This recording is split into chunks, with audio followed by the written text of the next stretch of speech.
haji metamorfose, hukumnya seperti apa sih sebenarnya? Nah, kita akan membahasnya bersama dengan Asrorun Am, Ketua Bidang Fatwa MUI, dan juga Syam Rasviadi, Ketua Umum SAPUHI, Syarikat Penyelenggara Umroh dan Haji Indonesia. Assalamualaikum, selamat pagi. Bapak, selamat pagi. Pak Asrorun, Niam, Pak Syam. Waalaikumsalam warahmatullahi wabarakatuh. Selamat pagi Mas Arif, Mbak Ken, dan juga Pak Sam. Selamat pagi Pak. Sehat, alhamdulillah. Sehat. Ini Pak Syam udah sehat ya? Alhamdulillah. Oke, saya mau Jangan ke lupa Pak protokol Asrorun Niam. kesehatan. Wah, itu selalu diingatkan Pak Syam. Tapi saya mau ke Pak Asrorun Niam dulu ya. Pak Asrorun Niam, sebenarnya hukumnya ibadah dengan sekarang ditransformasikan melalui digital, melalui virtual reality, seperti apa sih? Ya, terima kasih. Yang pertama, Islam itu kompatibel dengan perkembangan ilmu pengetahuan dan juga teknologi. Tetapi tidak semua aktivitas keislaman itu bisa disubstitusikan dengan peralatan teknologi informasi, termasuk juga teknologi berbasis digital seperti metaverse ini. Karena itu, saya memandang bahwa ikhtiar untuk menghadirkan Ka'bah dan juga suasana Makkatul Mukarramah dalam platform digital melalui metaverse ini bagian dari perkembangan ilmu pengetahuan dan teknologi yang perlu diapresiasi dan juga didayagunakan secara positif tetapi proporsional. Positifnya apa? Itu bisa memudahkan bagi calon jamaah haji, calon jamaah umroh untuk eksplor terhadap tempat-tempat suci dan juga untuk mengenali tempat di mana manasik haji dan umroh dilakukan. Jadi secara lebih presisi dan ada feel-nya ya, kapan memulai tawafnya dan sejenisnya. Akan tetapi kalau aktivitas umroh dan juga hajinya yang nggak bisa hanya dengan pendekatan virtual, karena ibadah haji, ibadah umroh itu adalah ibadah mahdhah yang banyak terkait dengan aktivitas fisik di tempat-tempat secara fisik yang harus dilakukan. Karena itu perkembangan teknologi digital dengan menghadirkan Ka'bah secara virtual melalui metaverse ini ada dua dimensi. Dimensi inovasi yang bisa memudahkan kita untuk mengeksplor, tetapi tidak secara keseluruhan bisa menggantikan aktivitas ibadah haji dan umroh kita. Jadi yang ibadah substansialnya tentu tidak gitu ya Pak Niam ya, secara hukum? Betul, yang terkait dengan ritual ibadah haji dan juga umrohnya terikat dengan syarat dan rukun serta tata cara yang bersifat spesifik ya. Misalnya tawaf mengelilingi Ka'bah itu nggak cukup dengan angan-angan atau kita ngelilingi Ka'bah replika seperti di Pondok Gede misalnya. Sebagai mekanisme latihan iya, tetapi kalau itu dianggap cukup sebagai ibadah haji ya enggak. Oke, Pak Niam, mengutip pernyataan dalam narasi tayangan tadi yang kita sadur ya, langsung dari akun YouTube ya, dari yang kemudian merilisnya begitu, Pak Niam. Selain Ka'bah ya, ada juga Hajar Aswad gitu. Nah, kabarnya itu nanti bisa juga tercium wangi dan lain sebagainya. Ini akan menjadi apa nggak sih Pak? Bahaya nggak buat umat di dunia begitu, khususnya Indonesia? Bahaya atau enggak tergantung penyikapan kita. Makanya perlu ada proporsionalitas dalam hal penyikapan ya. Kayak kita kunjungan virtual ke mana, ke Masjid Istiqlal misalnya, atau pada saat puncaknya pandemi kemarin peserta didik di beberapa satuan pendidikan mengganti aktivitas study tour-nya melalui virtual. ada desain yang bersifat 5 dimensi, bukan hanya sekedar 2 dimensi atau 3 dimensi. 5 dimensi dia bisa merasakan, kemudian suasana air misalnya, dia bisa kecipratan misalnya ya. Ini baik untuk menghadirkan suasana, tetapi tidak semua aktivitas yang berbasis virtual itu bisa tergantikan. Nah, saya kira ini poin pentingnya. Jadi kalau ada bahasa bid'ah, ya, itu dalam konteks muamalah sebagai bid'ah hasanah.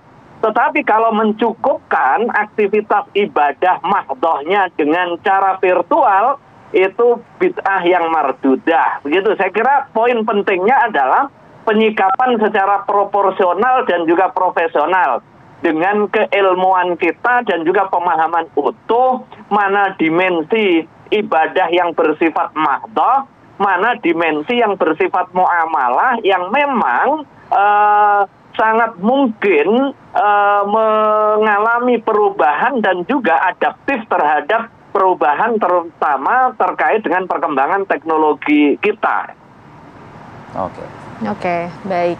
Itu tadi penjelasan dari Pak Asrorun Niam. Saya juga mau tahu nih pengalamannya Pak Syam, informasinya juga baru pulang dari sana ya Pak ya? Iya, betul. Oke, tapi nanti ya kita berbincang bersama dengan Pak Syam pengalamannya di sana seperti apa. Sebenarnya Arab Saudi juga menerapkan protokol kesehatan di tengah pandemi COVID-19 bagi umat yang hendak beribadah di sana itu seperti apa. Usai jeda pemirsa. Baik pemirsa, masih bersama kami di Apa Kabar Indonesia Pagi, masih juga bergabung Pak Asrorun Niam dan juga Pak Syam. Tadi sudah Pak Niam menjelaskan hukumnya seperti apa. Nah sekarang giliran Pak Syam nih, kami juga ingin tahu pengalamannya di sana Pak Syam. Kemarin informasinya juga dalam beberapa waktu dekat terakhir ini sempat berkunjung ke sana ya Pak Syam. Mungkin bisa dibagikan pengalamannya di sana tuh seperti apa sih Pak penerapan protokolnya untuk memastikan tentunya kesehatan, apalagi kita masih dalam COVID-19 ini Pak Syam. Ya, baik, terima kasih. Sejak tanggal 23 Desember yang lalu kami berangkat, itu masih berlaku hingga kini untuk karantina bagi jemaah Indonesia yang datang ke Arab Saudi. Apakah itu visa umroh maupun visa di selain umroh, khususnya Indonesia, karena Indonesia termasuk dari 5 atau 6 negara yang memang diwajibkan karantina, dan karantina masih mengikuti peraturan dari GACA, otoritas airport di sana, yaitu 5 hari 4 malam. Boleh di Jeddah, boleh di Madinah. Banyakkan teman-teman sekarang mengarah ke Madinah agar hotel karantinanya diusahakan sama dengan hotel pada saat di luar karantinanya, sehingga tidak perlu berpindah-pindah antara satu hotel karantina dengan satu hotel non karantinanya. Nah, selama di karantina sendiri kami memang mengikuti prosedur yang ada, tidak boleh keluar kamar selain pada saat nanti kami akan di PCR di hari pertama. Kemudian juga di sehari sebelum sehari sebelum masa karantina berakhir. Nah, apabila memang ternyata kita negatif, kita bisa melanjutkan aktivitas biasa dengan hotel yang sama atau berpindah kota. Kalau sana di Jeddah, tentu kita mau kemana? Ke Madinah atau ke Mekah. Nah, di setiap kegiatan kita beribadah di kota Madinah maupun kota Mekah, itu semua tetap mengikuti peraturan protokol kesehatan yang ada. Apakah itu masker, jaga jarak, hand sanitizer, dan segala macam. Juga bahkan apabila kita ingin masuk ke dalam lingkungan Masjid Nabawi di Madinah, kita harus menggunakan aplikasi, di mana aplikasi itu sudah kita perkenalkan, ada 2, yaitu Tawakalna dan Edmar. Dua-duanya untuk membantu kita agar kita bisa masuk ke masjid untuk ibadah sholat, baik itu sholat fardu maupun sholat sunnah, maupun kalau kita ingin berkunjung ke makam Rasulullah atau ke Raudhah. Nah, itu ada aplikasi yang memang tidak bisa kita harus menggunakan. Selain memang kita harus wajib menggunakan aplikasi tersebut, memang partner kita di Arab Saudi, muasasah di sana, membantu kita untuk melakukan kegiatan ibadah tersebut. Namun kan tidak mungkin setiap sholat dikawal, diberikan surat dan segala macam, sehingga kita juga harus berinisiatif dengan menggunakan aplikasi dengan handphone kita yang terbarukan agar kita terinstall, sehingga kita bebas melakukan kegiatan ibadah kapanpun kita inginkan masuk ke Masjid Nabawi. Begitu juga apabila kita ingin ke Masjidil Haram pada saat umroh, kita juga harus menjadwalkan di dalam dua aplikasi tersebut kapan kita akan melakukan tawaf, sehingga kita akan sesuaikan pada saat kita datang ke Mekah beberapa jam kemudian setelah kita istirahat, baru kita melakukan kegiatan tawaf. Nah, yang perlu dicatatkan di sini adalah setiap aplikasi itu apabila sudah diisi atau didaftarkan untuk kegiatan tertentu, seperti misalnya kita umroh, itu tidak akan bisa melakukan kegiatan umroh kecuali sudah masa berlaku waktu dari aplikasi atau daftar yang pertama selesai. Dan tidak boleh juga masuk di luar jam yang sudah ditentukan.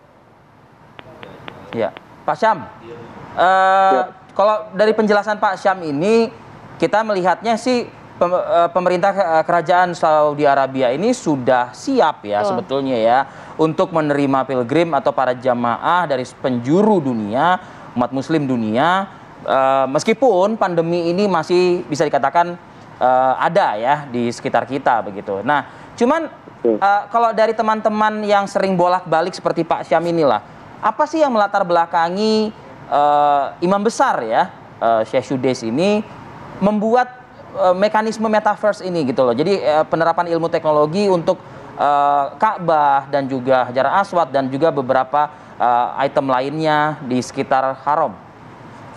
Ya, saya yakin bahwa itu tujuannya adalah untuk promosi semata-mata.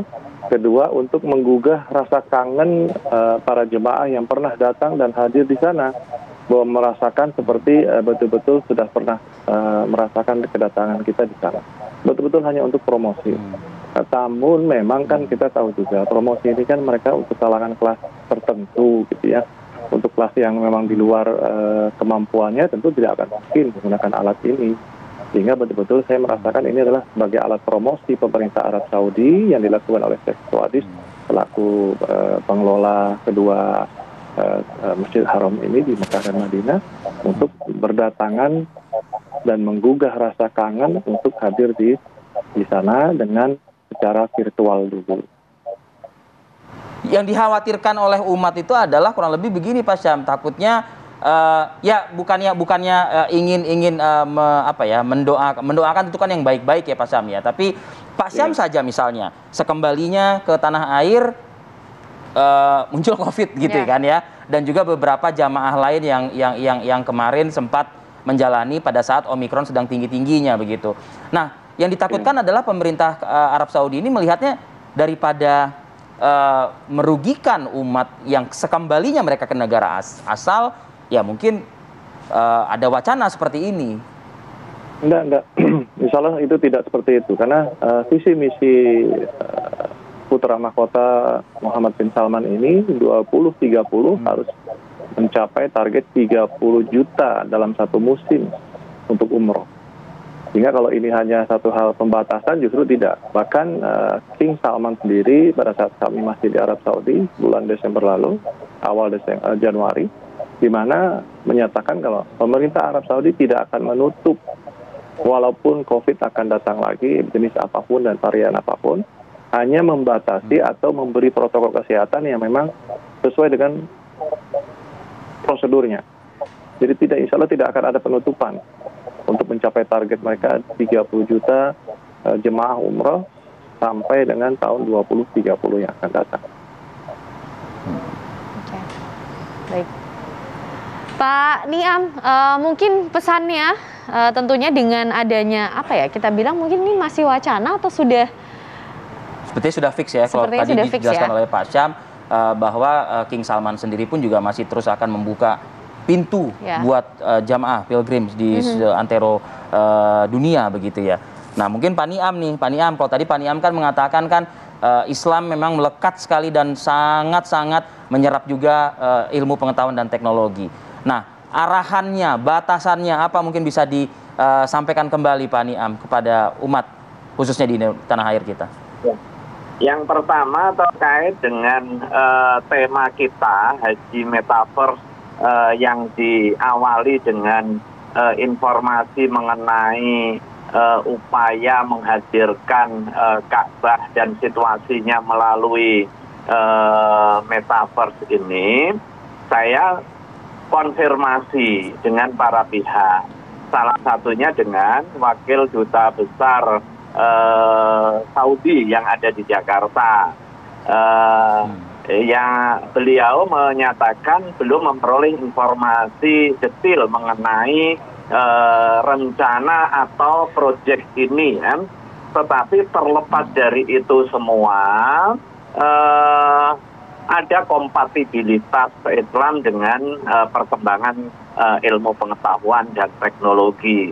Akan tetapi ada proporsionalitas pemanfaatannya, mana yang dimensi ibadah mahdoh, jadi basisnya adalah ritual yang dogmatik serta tata cara pelaksanaannya sudah diajarkan secara detail, karenanya nggak menerima inovasi di dalam pelaksanaannya. Tetapi ada dimensi ibadah yang bersifat ghairu mahdhah, yang sangat adaptif terhadap perubahan lingkungan strategis, termasuk juga perkembangan teknologi informasi komunikasi. Misalnya dalam hal tawaf, kalau dulu bisa dilakukan dengan jalan kaki atau naik kuda atau naik unta, ya. Sekarang dengan perkembangan teknologi bisa tawaf dengan motor elektrik yang di atas seperti yang kita saksikan hari ini. Itu kan bagian dari adaptasi perkembangan teknologi di dalam pelaksanaan aktivitas ibadah. Tetapi kalau menghadirkan Ka'bah di dalam platform digital kita dan kemudian kita haji atau umroh atau tawaf melalui Ka'bah virtual, tentu itu tidak sejalan dengan tata cara pelaksanaan ibadah yang sudah diajarkan oleh baginda Rasulullah. Baik, baik. Pak Kiai Haji Asrorun Niam, terima kasih atas waktunya pagi ini, dan juga Pak Syam Reviandi juga. Terima kasih, sehat selalu untuk Anda berdua. Terima kasih, TV One. Selamat anniversary ya. Terima kasih.